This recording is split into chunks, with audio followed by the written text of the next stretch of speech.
Nothing But the Best is a new release on Blu-ray. It is a film that I didn't really know much about. I knew the cast. We've got Alan Bates, Delham Elliott. That was enough for me. I'm like sold. I need to check this one out. And other than that, I just threw it on, wondering what I was going to get. And this feels like a cross between two movies, I would say. At the start, it feels as if it's very akin to Alfie, but coming a couple of years before that. It has our main character narrating the story, telling his tale. He's a man who is working within a financial institution. He is kind of low level. He wants to move up and he knows how to do it. And he's very driven to succeed at business and also womanize as much as he can on the way there. But he's not opposed to, I'd say, manipulating people, using them for everything that he can possibly get before discarding them. There are some smashing things in the world, and I want them. This is a character that you would be very wary about if you were to meet in real life. And Alan Bates portrays him with a smile, a kind of swagger. There's an assuredness to the character, and I really kind of like that. Everything changes for him when he bumps into Charlie, a kind of alcoholic, posh guy who has a lot of things that he doesn't have. The education, the swagger, the knowledge of how to deal with high society. Bloody is a very useful adjective, by the way. Always talk about bloody people, like bloody Wellington, bloody Wilberforce, bloody Napoleon, bloody Constantine, bloody people like that.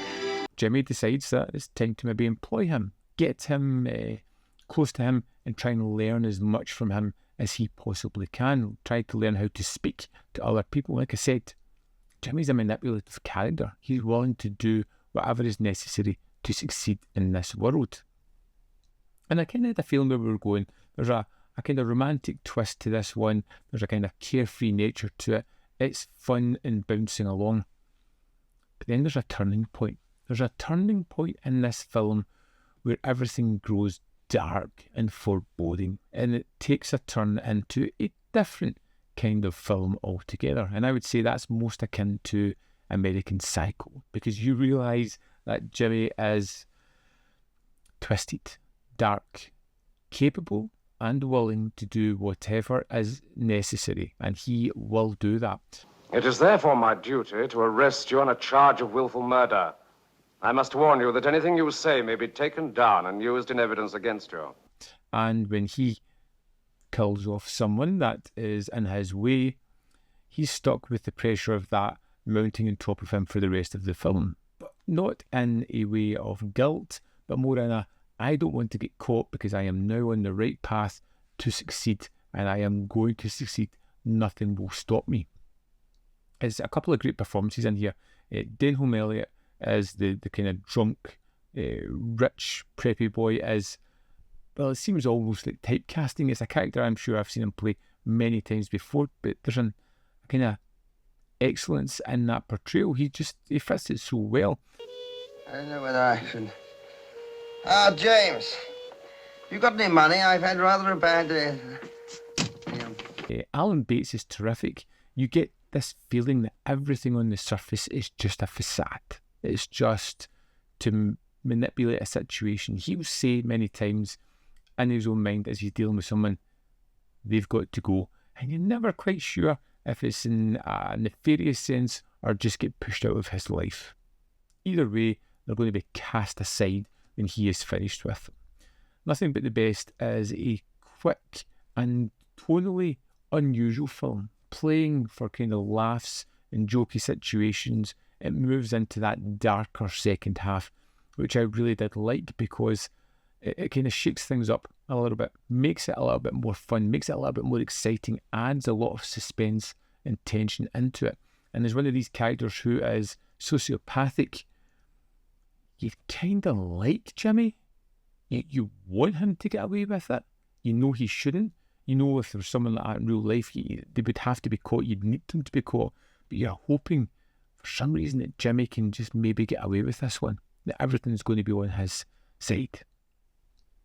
I was really impressed with Nothing But the Best. I wasn't expecting much from it, and I was genuinely surprised and enthralled.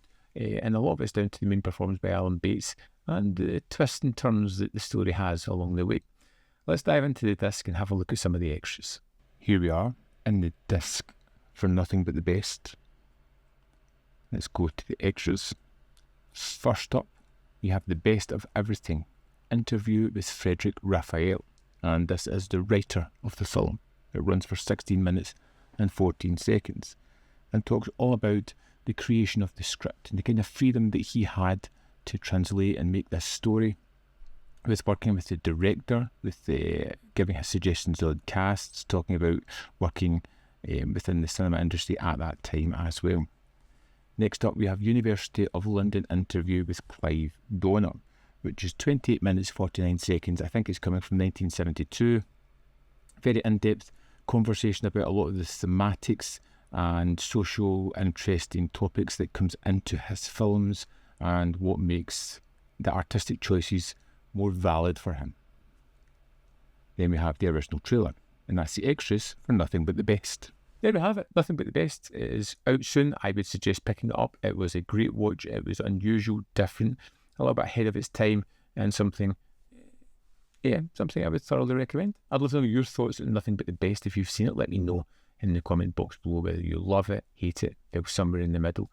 Can't wait to read your comments on this one. I'll see you next time on Man v Film.